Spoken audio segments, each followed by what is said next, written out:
നമസ്കാരം. ഏവർക്കും എല്ലാ ഞായറാഴ്ചകളിലും ഉച്ചതിരിഞ്ഞുള്ള മാർക്കറ്റ് ഔട്ട്ലുക്ക് വീഡിയോയിലേക്ക് സ്വാഗതം. ഇന്ന് ഓഗസ്റ്റ് 17, 2025 ഞായർ. ട്രംപ് പുടിൻ ഉച്ചകോടി, GSTയുടെ റിഫോംസ്, വിദേശ ധനകാര്യ സ്ഥാപനങ്ങളുടെ ആക്ഷൻസ് തുടങ്ങി 8 ഘടകങ്ങളാണ് ഈ ആഴ്ചയിൽ നമ്മുടെ മാർക്കറ്റിനെ സ്വാധീനിക്കാൻ പോകുന്ന പ്രധാനപ്പെട്ട ഘടകങ്ങൾ. അവ എന്തൊക്കെയാണെന്ന് വിശദമായി തന്നെ നമുക്ക് ഈ വീഡിയോയിൽ ചർച്ച ചെയ്യാം. നേരിയ നേട്ടത്തോടുകൂടി വ്യാഴാഴ്ച മാർക്കറ്റ് വ്യാപാരം അവസാനിപ്പിച്ചതിന്റെ ഭാഗമായി ഇന്ത്യൻ മാർക്കറ്റിന് തുടർച്ചയായിട്ട് 6 ആഴ്ചയായിട്ടുണ്ടായിരുന്ന നഷ്ടങ്ങൾക്ക് ശേഷം നേട്ടത്തോടുകൂടി വ്യാപാരം അവസാനിപ്പിക്കുവാൻ സാധിക്കുകയുണ്ടായി. ബുധനാഴ്ച നമ്മുടെ മാർക്കറ്റിലുണ്ടായ റാലിയുടെ ഫലമായി നിഫ്റ്റിക്ക് അതിന്റെ 100-ഡേ EMAയുടെ മുകളിലായിട്ട് വ്യാപാരം അവസാനിപ്പിക്കുവാനും തുടർന്ന് വ്യാഴാഴ്ചയും ഈ ലെവലിന് മുകളിലായിട്ട് നിഫ്റ്റിക്ക് വ്യാപാരം അവസാനിപ്പിക്കുവാനും സാധിക്കുകയുണ്ടായി. എങ്കിലും കഴിഞ്ഞ ഒരു മാസത്തിലേറെ കാലമായി നിഫ്റ്റി അതിന്റെ ഷോർട്ട് ടൈം മൂവിംഗ് ആവറേജ് ആയ 21 DMA മുകളിലായിട്ട് വ്യാപാരം അവസാനിപ്പിക്കുവാൻ സ്ട്രഗിൾ ചെയ്യുന്ന കാഴ്ചകൾ തന്നെയാണ് നമ്മുടെ മാർക്കറ്റിൽ നിന്നും ദൃശ്യമാകുന്നത്. നിലവിൽ നിഫ്റ്റിയുടെ 21 DMA സ്ഥിതി ചെയ്യുന്നത് 24,770 എന്ന ലെവലിലാണ്. അതുകൊണ്ട് തന്നെ അനലിസ്റ്റുകളുടെയും എക്സ്പെർട്ടുകളുടെയും അഭിപ്രായ പ്രകാരം നിഫ്റ്റിക്ക് 24,770 എന്ന ലെവൽ അതിശക്തമായി മറികടന്നുകൊണ്ട് അതിനു മുകളിലേക്ക് ഒരു പ്രയാണം നടത്തുവാൻ സാധിച്ചെങ്കിൽ മാത്രമേ 25,000 എന്ന ലെവൽ നിഫ്റ്റിയെ സംബന്ധിച്ചിടത്തോളം മറികടക്കുവാനായിട്ട് സാധിക്കുകയുള്ളൂ. നിലവിൽ നിഫ്റ്റിയുടെ മൊമെന്റം ഇംപ്രൂവ് ചെയ്തുകൊണ്ട് RSI 44 എന്ന ലെവലിന് മുകളിലായിട്ട് നിലനിൽക്കുന്നുണ്ടെങ്കിലും MACD നിലവിൽ 0 ലൈനിന് താഴെയായിട്ടാണ് സ്ഥിതി ചെയ്യുന്നത്. അതുകൊണ്ട് തന്നെ സെന്റിമെന്റ്സ് ഇംപ്രൂവ് ആയെങ്കിൽ കൂടിയിട്ടും ട്രെൻഡ് റിവേഴ്സലിനായിട്ടുള്ള ക്ലിയർ കൺഫർമേഷന് വേണ്ടിയിട്ടുള്ള വെയിറ്റിംഗിലാണ് മാർക്കറ്റ്. ഇനി നമുക്ക് വിശദമായി ഈ ആഴ്ചയിൽ നമ്മുടെ മാർക്കറ്റിന്റെ ഗതിയെ നിർണ്ണയിക്കാൻ പോകുന്ന പ്രധാന 8 ഘടകങ്ങൾ എന്തൊക്കെയാണെന്ന് വിശദമായി തന്നെ ചർച്ച ചെയ്യാം. ഒന്നാമതായി തന്നെ ഈ ആഴ്ചയിൽ നമ്മുടെ മാർക്കറ്റിനെ സ്വാധീനിക്കുക ട്രംപ് പുടിൻ ഉച്ചകോടി തന്നെയാണ്.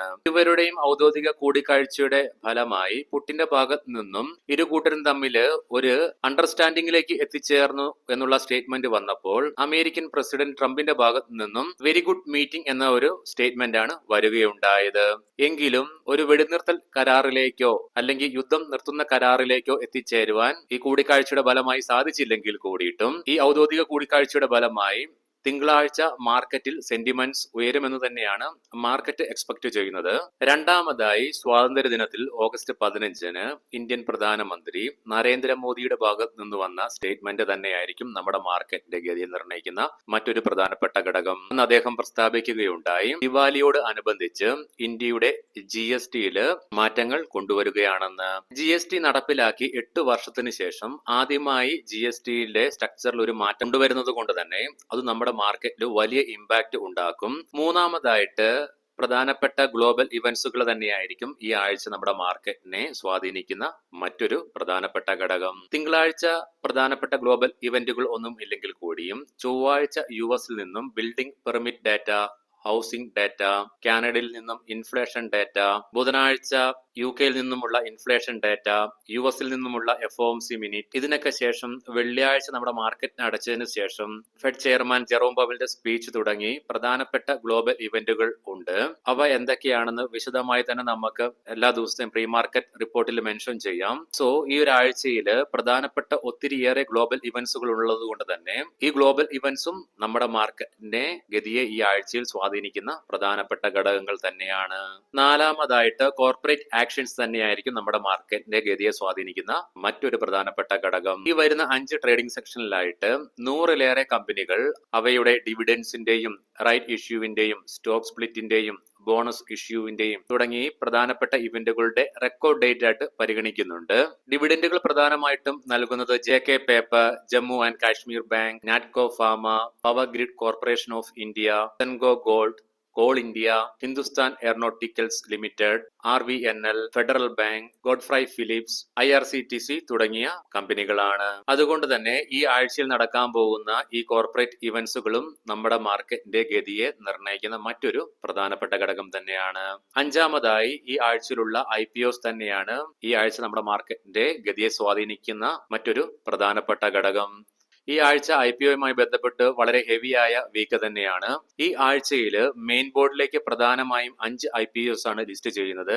പട്ടേൽ റീറ്റെയിൽ, വിക്രം സോളാർ, ജം aromatics, Shreeji shipping global, Mangal electrical industries തുടങ്ങി പ്രധാനമായും 5 IPOs ആണ് മെയിൻ ബോർഡിലേക്കായിട്ട് ലിസ്റ്റിംഗിന് ഒരുങ്ങിയിരിക്കുന്നത്.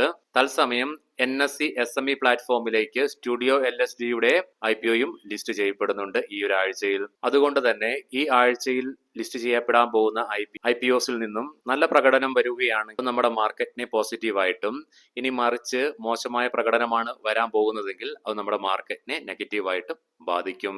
അഞ്ചാമതായി നമ്മുടെ മാർക്കറ്റിനെ സ്വാധീനിക്കാൻ പോകുന്ന ഘടകം വിദേശ ആഭ്യന്തര ധനകാര്യ സ്ഥാപനങ്ങളുടെ ഭാഗത്തു നിന്നും വരുന്ന ആക്ഷൻസ് തന്നെയായിരിക്കും. വ്യാഴാഴ്ചയും വിദേശ ധനകാര്യ സ്ഥാപനങ്ങൾ ക്യാഷ് മാർക്കറ്റിൽ അവരുടെ സെല്ലിംഗ് തുടരുന്ന കാഴ്ചയാണ് ദൃശ്യമായത്. കഴിഞ്ഞ ആഴ്ചയിലെ 4 ട്രേഡിംഗ് സെക്ഷനിലും മാത്രം 10,173 കോടി രൂപയ്ക്ക് വിദേശ ധനകാര്യ സ്ഥാപനങ്ങൾ ക്യാഷ് മാർക്കറ്റിൽ നിന്നും സെല്ല് ചെയ്യുന്ന കാഴ്ചകളാണ് കാണുവാൻ സാധിച്ചത്. അതിന്റെ ഫലമായിട്ട് വ്യാഴാഴ്ചയോടുകൂടി 2025 വർഷത്തില് ഇക്വിറ്റി മാർക്കറ്റിൽ നിന്ന് മാത്രം 1,16,617 കോടി രൂപയ്ക്ക് വിദേശ ധനകാര്യ സ്ഥാപനങ്ങൾ നമ്മുടെ മാർക്കറ്റിൽ നിന്നും വിറ്റുമാറുന്ന കാഴ്ചയും ദൃശ്യമായി. ഈ മാസം ഓഗസ്റ്റ് 8 തീയതി ഒഴിച്ച് ബാക്കി എല്ലാ ട്രേഡിംഗ് സെക്ഷനുകളിലും വിദേശ ധനകാര്യ സ്ഥാപനങ്ങൾ നമ്മുടെ ക്യാഷ് മാർക്കറ്റിൽ സെല്ലേഴ്സ് ആയിരുന്നു. 24,191 കോടി രൂപയ്ക്ക് നിലവിൽ അവർ ഈ മാസം മാത്രം സെല്ലിംഗ് നടത്തിയിട്ടുണ്ട്. അതേസമയം ആഭ്യന്തര ധനകാര്യ സ്ഥാപനങ്ങൾ ഈ മാസത്തിലെ എല്ലാ ട്രേഡിംഗ് സെക്ഷനുകളിലും വ്യാഴാഴ്ച വരെ കണ്ടിന്യൂസ് ബൈയിങ് മോഡിൽ തന്നെയായിരുന്നു. 55,795 കോടി രൂപയ്ക്ക് ഈ മാസം മാത്രം ആഭ്യന്തര ധനകാര്യ സ്ഥാപനങ്ങളുടെ ഭാഗത്തു നിന്നും ക്യാഷ് മാർക്കറ്റിൽ ബൈ ഉണ്ടായി. ക്യാഷ് മാർക്കറ്റിലെ സെല്ലിംഗ് തുടരുമ്പോഴും വിദേശ ധനകാര്യ സ്ഥാപനങ്ങളുടെ ഭാഗത്തു നിന്നും ഇന്ത്യൻ മാർക്കറ്റിലെ ഫ്യൂച്ചർ മാർക്കറ്റിലെ ഷോർട്ട് പൊസിഷൻസും വർദ്ധിപ്പിച്ചുകൊണ്ട് വരുന്ന കാഴ്ചകളും ദൃശ്യമാണ്. അതുകൊണ്ട് തന്നെ വിദേശ ധനകാര്യ സ്ഥാപനങ്ങൾ ഈ വരുന്ന ആഴ്ചയിലും ക്യാഷ് മാർക്കറ്റിൽ സെല്ലിംഗ് തുടരുകയാണെങ്കിലും മാത്രമല്ല അതേസമയം ഫ്യൂച്ചർ മാർക്കറ്റിലെ ഷോർട്ട് പൊസിഷൻ വർദ്ധിപ്പിക്കുക കൂടി ചെയ്യുകയാണെങ്കിൽ അത് നമ്മുടെ മാർക്കറ്റിനെ നെഗറ്റീവായിട്ട് തന്നെ ബാധിക്കും. ആറാമതായി നമ്മുടെ മാർക്കറ്റിന്റെ ഗതിയെ സ്വാധീനിക്കുന്നത് ടെക്നിക്കൽ ഫാക്ടേഴ്സ് തന്നെയായിരിക്കും.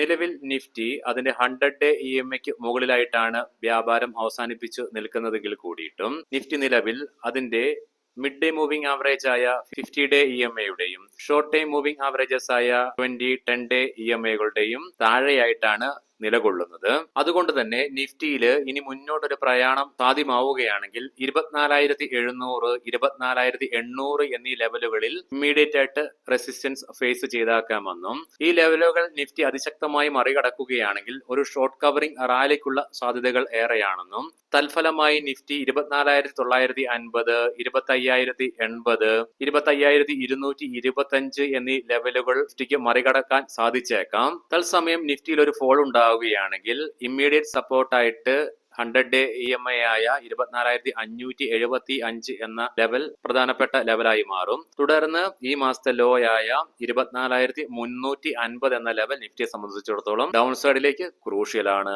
ഏഴാമതായിട്ട് അമേരിക്കൻ ഡോളറിനെതിരെ ഇന്ത്യൻ രൂപയുടെ പ്രകടനം തന്നെയായിരിക്കും ഈ ആഴ്ചയിൽ നമ്മുടെ മാർക്കറ്റിനെ സ്വാധീനിക്കുന്ന മറ്റൊരു പ്രധാനപ്പെട്ട ഘടകം. വ്യാഴാഴ്ച അമേരിക്കൻ ഡോളറിനെതിരെ ഇന്ത്യൻ രൂപ 15 പൈസയുടെ നഷ്ടം നേരിട്ടുകൊണ്ട് 87.55 എന്ന ലെവലിലാണ് വ്യാപാരം അവസാനിപ്പിക്കുക ഉണ്ടായത്. മാത്രമല്ല കഴിഞ്ഞ ആഴ്ചയിൽ ഇന്ത്യൻ രൂപ റെക്കോർഡ് ഓൾ ടൈം ലോ ആയ 87.95 എന്ന ലെവലിന് അടുത്തേക്ക് എത്തിച്ചേർന്നുകൊണ്ട് 87.8850 എന്ന ലെവലിൽ നിന്നും സപ്പോർട്ട് എടുക്കുന്ന കാഴ്ചയും ദൃശ്യമായിരുന്നു. അതുകൊണ്ട് തന്നെ ഈ വരാൻ പോകുന്ന ആഴ്ചയിലും അമേരിക്കൻ ഡോളറിനെതിരെ ഇന്ത്യൻ രൂപ കാഴ്ചവെക്കാൻ പോകുന്ന പ്രകടനവും നമ്മുടെ മാർക്കറ്റിനെ പ്രധാനമായും സ്വാധീനിക്കുന്ന മറ്റൊരു ഘടകമായി മാറും. കാരണം അമേരിക്കൻ ഡോളറിനെതിരെ ഇന്ത്യൻ രൂപയുടെ മൂല്യത്തിലുണ്ടാകുന്ന വർധനവ് വിദേശ ധനകാര്യ സ്ഥാപനങ്ങളെ നമ്മുടെ മാർക്കറ്റിലേക്ക് ആകർഷിക്കുന്ന ഒരു ഘടകമായി മാറുമ്പോൾ ഇന്ത്യൻ രൂപയുടെ മൂല്യത്തിലുണ്ടാകുന്ന ശോഷണം വിദേശ ധനകാര്യ സ്ഥാപനങ്ങളെ നമ്മുടെ മാർക്കറ്റിൽ നിന്നും വിറ്റഴിക്കാൻ പ്രേരിപ്പിക്കുന്ന പ്രധാനപ്പെട്ട ഘടകങ്ങൾ ഒന്നായതുകൊണ്ട് തന്നെ. എട്ടാമതായിട്ട് ക്രൂഡ് ഓയിലിന്റെ വിലയിൽ ഉണ്ടാകാൻ പോകുന്ന ഏറ്റക്കുറച്ചിലുകൾ തന്നെയാണ് ഈ ആഴ്ചയിൽ നമ്മുടെ മാർക്കറ്റിന്റെ ഗതിയെ സ്വാധീനിക്കുന്ന മറ്റൊരു പ്രധാനപ്പെട്ട ഘടകം. കഴിഞ്ഞ ആഴ്ചയില് പുടിൻ ട്രംപ് ഔദ്യോഗിക കൂടിക്കാഴ്ചയുടെ മുകളിലുള്ള പ്രതീക്ഷകൾ വളർന്നതിന്റെ ഫലമായിട്ട് ക്രൂഡ് ഓയിലിന്റെ വില ഇടിയുന്ന കാഴ്ചയും ദൃശ്യമായി. അതുകൊണ്ട് തന്നെ ഈ വരാൻ പോകുന്ന ആഴ്ചയിലും ക്രൂഡ് ഓയിലിന്റെ വില ഉയരുകയാണെങ്കിൽ അത് ഇൻഫ്ലേഷനുള്ള സാധ്യതകൾ വർദ്ധിപ്പിക്കുന്നത് കൊണ്ട് ഗ്ലോബൽ മാർക്കറ്റിനെയും നമ്മുടെ മാർക്കറ്റിനെയും മോശമായി ബാധിക്കും. ഇനി അതേസമയം ക്രൂഡ് ഓയിലിന്റെ വിലയിൽ ഇടിവുണ്ടാവുകയാണെങ്കിൽ അത് ഇൻഫ്ലേഷനുള്ള സാധ്യത കുറയ്ക്കുന്നത് കൊണ്ട് തന്നെ ഗ്ലോബൽ മാർക്കറ്റിനെയും നമ്മുടെ മാർക്കറ്റിനെയൊക്കെ പോസിറ്റീവായിട്ട് തന്നെ എഫക്റ്റ് ചെയ്യും. ഈ 8 ഘടകങ്ങളാണ് ഈ വരാൻ പോകുന്ന ആഴ്ചയിൽ നമ്മുടെ മാർക്കറ്റിന്റെ ഗതിയെ നിർണ്ണയിക്കാൻ പോകുന്ന പ്രധാനപ്പെട്ട ഘടകങ്ങൾ. ഇനി നമുക്ക് പ്രധാനപ്പെട്ട സ്റ്റോക്കിംഗ് ന്യൂസുകൾ പരിശോധിക്കാം. മുൻകൂട്ടി ഓർമ്മിപ്പിച്ചുകൊള്ളട്ടെ, ഇതൊരു ബൈ ഓർ സെൽ റെക്കമെൻഡേഷൻ അല്ല. Genesys international digital mapping geospatial സർവീസസുകൾ നൽകുന്ന കമ്പനിയാണിത്. Q1 പ്രോഫിറ്റിൽ 32% ഉയർച്ച രേഖപ്പെടുത്തിക്കൊണ്ട് 5.38 കോടി രൂപയിൽ നിന്നും 7.12 കോടി രൂപയായി ഉയർച്ച രേഖപ്പെടുത്തുകയുണ്ടായി. തത്സമയം റവന്യൂ ഫ്രം ഓപ്പറേഷൻസിലും 27% വർധനവ് രേഖപ്പെടുത്തി. വോഡഫോൺ ഐഡിയ നെറ്റ് ലോസ് 6432 കോടി രൂപയിൽ നിന്നും 6608 കോടി രൂപയായി വർദ്ധിച്ചു. റവന്യൂ ഫ്രം ഓപ്പറേഷൻസിൽ 5% ഉയർച്ച രേഖപ്പെടുത്തുകയുണ്ടായി. ആവറേജ് റവന്യൂ പെർ യൂസർ 154 രൂപയിൽ നിന്നും 177 രൂപയായി ഉയർച്ച രേഖപ്പെടുത്തുകയുണ്ടായി. JSW സിമന്റ് 4% പ്രീമിയത്തിന്റെ നേട്ടത്തോടു കൂടി IPO ലിസ്റ്റ് ചെയ്തെങ്കിലും പ്രോഫിറ്റ് ബുക്കിംഗിന്റെ ഭാഗമായിട്ട് നഷ്ടത്തോടു കൂടിയിട്ടാണ് സ്റ്റോക്കിൽ വ്യാപാരം അവസാനിപ്പിക്കുകയുണ്ടായത്. സവാലിയ ഫുഡ്സ് 90% പ്രീമിയത്തിന്റെ നേട്ടത്തോടു കൂടി വ്യാഴാഴ്ച SME പ്ലാറ്റ്ഫോമിൽ IPO ലിസ്റ്റ് ചെയ്യുകയുണ്ടായി. ജെയിൻ ഇറിഗേഷൻ സിസ്റ്റംസ് 135 കോടി രൂപയുടെ പുതിയ ഓർഡർ കമ്പനിക്ക് ലഭിച്ചതായിട്ടുള്ള വാർത്തകൾ. ഓൾ ടൈം പ്ലാസ്റ്റിക്സ് 13% നേട്ടത്തോടുകൂടി PO NSEയിലും BSEയിലും വ്യാഴാഴ്ച ലിസ്റ്റ് ചെയ്യുകയുണ്ടായി. പ്രോഫിറ്റ് ബുക്കിംഗിനെ തുടർന്ന് 3% നേട്ടം മാത്രമേ സ്റ്റോക്കിന് കൈവരിക്കുവാൻ സാധിച്ചുള്ളൂ. ഇന്ത്യൻ ഓയിൽ കൺസോളിഡേറ്റഡ് നെറ്റ് പ്രോഫിറ്റിൽ 83% വർധനവ് രേഖപ്പെടുത്തിക്കൊണ്ട് 3722.63 കോടി രൂപയിൽ നിന്നും 6808.12 കോടി രൂപയായി വളർന്നു. ഏവർക്കും നല്ല ഒരു സായാഹ്നം ആശംസിക്കുന്നു. നാളെ രാവിലെ പ്രീ മാർക്കറ്റ് റിപ്പോർട്ടുമായിട്ട് കണ്ടുമുട്ടാം. നന്ദി, നമസ്കാരം.